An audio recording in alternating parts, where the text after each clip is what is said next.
జగన్ అధికార ప్రతాపం చూసి భయపడి ఇంట్లో దాక్కున్న వాళ్ళు కొందరు, లొంగిపోయి కాళ్లు ఒత్తిన వారు మరికొందరు, అక్కడ బహుమతులు పొంది నోరు మూసుకున్న వాళ్ళు మరికొందరు. ఎవరి గురించి చెబుతున్నాను అనే అనుమానం కలుగుతుందా? ఆ అనుమానం రావడం సహజమే. ఇలా చేసిన వాళ్ళు ఏపీ ఉద్యోగ సంఘాల నేతలు. చంద్రబాబు ముఖ్యమంత్రిగా ఉన్నప్పుడు ఉద్యోగులు అడిగిందే తడవుగా అన్ని కోరికలు నెరవేర్చారు. మేమడిగితే చచ్చినట్లు ఇవ్వాల్సిందే, మా పవర్ అది అంటూ ఏపీ ఉద్యోగ సంఘాల నేతలు ఎంతో పొగరుగా అప్పట్లో చెప్పేవాళ్ళు. అయితే అదంతా చంద్రబాబు నాయుడి మంచితనమని, ఆయన ఎవరిని నొప్పించకుండా ప్రభుత్వాన్ని నడిపించేవారని వారెవరూ గుర్తించలేదు. తమ హక్కుగానే భావించారు. జగన్ వచ్చిన తర్వాత చంద్రబాబు గొప్పతనం తెలియడం ప్రారంభించింది. ఉద్యోగులకు న్యాయంగా ఇవ్వాల్సినవి కూడా జగన్ ఎగ్గొట్టాడు. పిఆర్సీ నుంచి డిఏల వరకు అన్ని ఎగ్గొట్టినా కూడా ఉద్యోగ సంఘాల నాయకులు మాట్లాడటం లేదు. అందరూ లొంగిపోయారు. మీ పిల్లలు ఇంటర్మీడియట్ మరియు ఎంసెట్ చదువుతూ సబ్జెక్ట్స్ లో కన్ఫ్యూజ్ అవుతున్నారా? కాన్ఫిడెన్స్ లెవెల్ తక్కువగా ఉందా?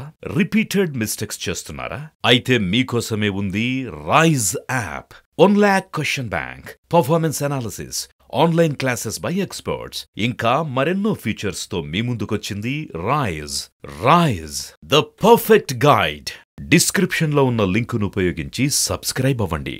కొందరు పదవులు కూడా తీసుకున్నారు. నిజాయితీగా ఉన్న ఉద్యోగ సంఘాల వారు భయపడిపోయారు. ఎదురు తిరిగిన ఉద్యోగ సంఘం నేతలను అరెస్టు చేశారు, హింసించారు. ఇప్పుడు ఎన్నికలు రావడంతో ఏపీ ఉద్యోగ సంఘాల నేతలు తమకు గవర్నమెంట్ డబ్బులు ఇవ్వాలని హఠాత్తుగా నోరు తెరవడం ప్రారంభించారు. ఇక్కడ తమకు అంటే ఉద్యోగ నేతలకు కాదు, వారికి కావలసినవి వారు పొందారు. వారు ప్రాతినిధ్యం వహిస్తున్న ఉద్యోగుల కన్నమాట. ఉద్యోగులు దాచుకున్న డబ్బులు కూడా వాడుకున్నారని, ఇవ్వడం లేదని ఫీల్ అవుతున్నారు బొప్పరాజు. హఠాత్తుగా ఆయన జనవరి 1న ప్రభుత్వంపై మళ్లీ విమర్శలు చేశారు. తమకు అన్యాయం చేస్తున్నారని చెప్పుకొచ్చారు. బొప్పరాజు మాటలు విని చాలా మంది ఆశ్చర్యపోయారు. ఉద్యోగులను అత్యంత ఘోరంగా వంచిన ప్రభుత్వం ఏదైనా ఉంది అంటే జగన్ రెడ్డి సర్కారే. డిఏలు కూడా దయా దాక్షిణ్యాలన్నట్లుగా చూశారు జగన్ రెడ్డి. పిఆర్సీలో డిఏలు కలిపేసి చేసిన మోసం చూస్తే ఏ ప్రభుత్వ ఉద్యోగికైనా కడుపు మండిపోతుంది. కానీ ఉద్యోగ సంఘాల నేతలు మాత్రం పాలాభిషేకాలు చేసుకున్నారు. ఏదో ఓ తప్పుడు కేసు పెట్టి